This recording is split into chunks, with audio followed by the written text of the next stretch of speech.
Let's dispel the myth. You do not, and you do not have to, lose muscle with age.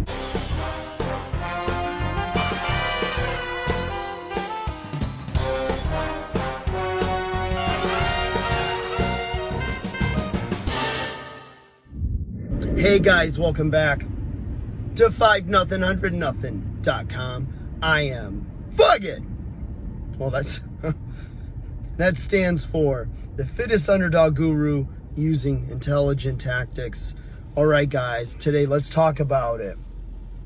I have a client who is in his early 70s and started training him just before his 50th birthday.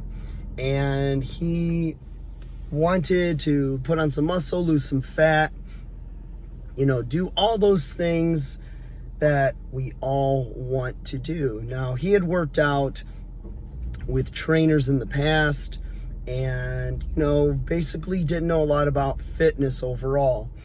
He pretty much threw himself into his business, built an empire, and now had the time and resources to dedicate to being in his best shape. So he hired me. Fast forward 21 years later, and we're still going strong 3 days a week. And we trained this morning, and he said to me, he goes, you know what? He goes, I think that I'm stronger than I've ever been. Because I'm stronger today in my 70s than I was in my 50s training with you. And we thought about it. We did a little trip down memory lane, thinking about some of the old numbers he put up, looking at some old programs and some goal sheets and things like that. And lo and behold, he's the same weight he is as when he was 50, now at 72, 73 years old.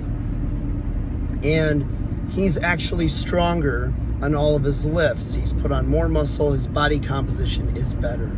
And people say, well, how does that happen? Because I'll see these ads for, your testosterone dropping, once you're past 25, 30, and then you're just trying to keep the muscle that you have, right? And people think about, I got to, build up some bone density, keep my mobility. And yes, you will get all these things with a properly designed, well-balanced program. But the thing is if you put some hustle behind it, right? You stay consistent. You do have some setbacks, like there's times where he's had small injuries or had to travel, and so we had to kind of scale back his program, but ultimately we get back on track. And he's the kind of guy, commits to a goal, has, beginning with the end in mind, has a vision, sets some goals, behavior-based goals, outcome-based goals, and then small steps that need to be taken in order to achieve it. Guys, I'm sorry. My voice is still bad. It's getting better though. I don't have no virus. Ain't nobody got time for that. But, if you're an older guy and maybe you were a gym rat and now you got away from the iron game, whether it was lockdowns or busy with your career, depressed, just not motivated, whatever it is, you can turn it around. You don't have to be an extreme gym rat. You don't have to have kept your program for the last 15 years and, now you're just a few pounds away. You could be 20, 30, 40 pounds away, 100 pounds away. You could have lost your way completely. And that's what happens, I think. Talking to some of my clients, I've come a long way. And I'm like, when you think back to where you began, what is it that kept you motivated and not thinking there's no way I can do this? Just stay on the couch, keep eating junk food, stay inactive, whatever. It's too late for me. There's no redemption. There's no comeback story. And a lot of things that could be negative reinforcement through something that's embarrassing, something that, is like, I will not live like this. I am thoroughly embarrassed. I refuse to live this way. I'm going to improve. I'm going to be better. And then you approach it and attack it relentlessly. Could be something like that. It just could be that you finally get to this place where you're going to take ownership of your health. You're going to take ownership of your decisions. Maybe you have somebody that inspires you. Maybe it's a matter of listening to content like this, or have somebody in your family that's gotten in really good shape and it's inspired you to actually improve, inspired you to improve your health, inspired you to be a better person. Whatever it is, I'm telling you, the comeback story is never over until you decide to say the end, until you close the book, the chapter, and give up. But you don't want to wave the white flag, because you don't fail if you keep swinging. You don't fail if every time there's a misstep or a setback, you just get up and you keep going. That's the name of the game. And as Sylvester Stallone says, that's how winning is done. I sound more like him now that I have this hoarse voice.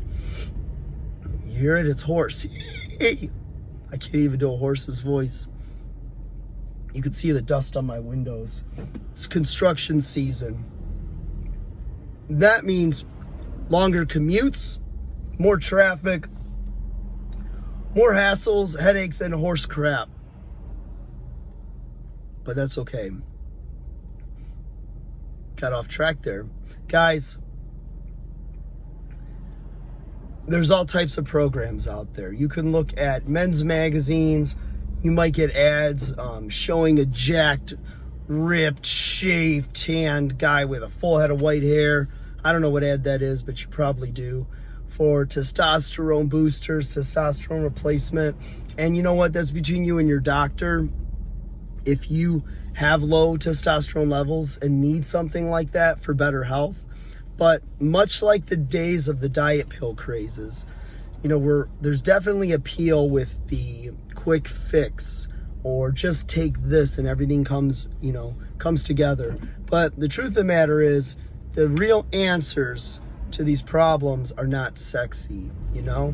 It's better diet, it's regular, consistent, proper exercise, it's commitment to goals, setting mini milestones and then long-term goals, and then implementing action, whether it's willpower, whether it's accountability to others.